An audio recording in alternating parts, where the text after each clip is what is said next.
রিফাত এদিকে আসো। কিসে কাকা ডাকছে কিল্লিগা? রাতে এলো 500 টাকা দিলাম। হ্যাঁ 500 টাকা দিলা আমারে কাকা? কোনদিন তো 10 টাকা দিয়ে জিগাইলাও না। কি করে এখন পেট পুরা খামু ভরপুর।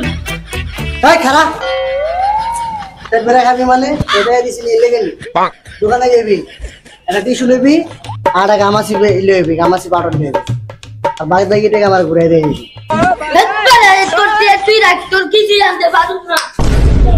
হ্যাঁ হালা পিচ্ছি হালা দেয়না পোলা বাজালি ভাই টেয়াটা খুঁজে হালাই দিল রে আমার আইস দিমুনে ভালো করে দিমুনে।